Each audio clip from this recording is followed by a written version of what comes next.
یہ ایک سچا واقعہ ہے، ایک ایسے بچے کا جس کی سچائی نے لوگوں کی زندگیاں بدل دی۔ یہ واقعہ ہے عبد القادر جیلانی کے بچپن کا۔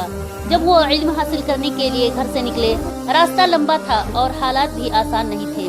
سفر پر روانہ ہونے سے پہلے ان کی والدہ نے کچھ اشرفیاں ان کے کپڑوں میں سی دی تاکہ ضرورت پڑنے پر کام آ جائے، اور رخصت کرتے وقت ایک بات کہی: بیٹا، ہمیشہ سچ بولنا، چاہے جان پر ہی کیوں نہ بن جائے۔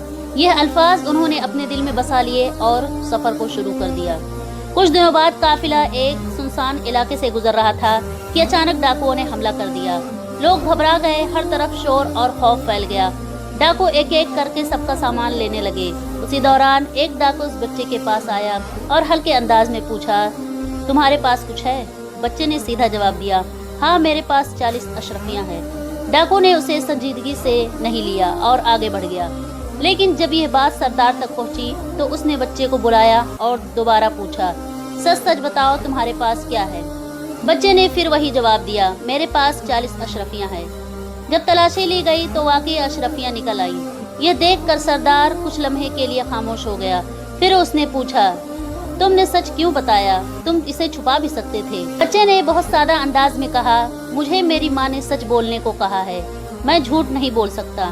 یہ جواب سن کر جتنے لوگ وہاں موجود تھے اور وہ ڈاکوؤں کا سردار سب حیرت زدہ ہو گئے۔ اس نے آہستہ سے کہا: تم اپنی ماں کی بات نہیں توڑتے اور ہم اللہ کے حکم کی پرواہ نہیں کرتے۔ اسی وقت اس ڈاکو نے اور اس کے ساتھیوں نے اپنے آپ کو بدلنے کا فیصلہ کیا۔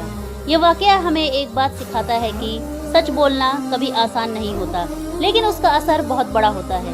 کبھی کبھی ایک سچ صرف ہمیں نہیں، دوسروں کو بھی بدل دیتا ہے۔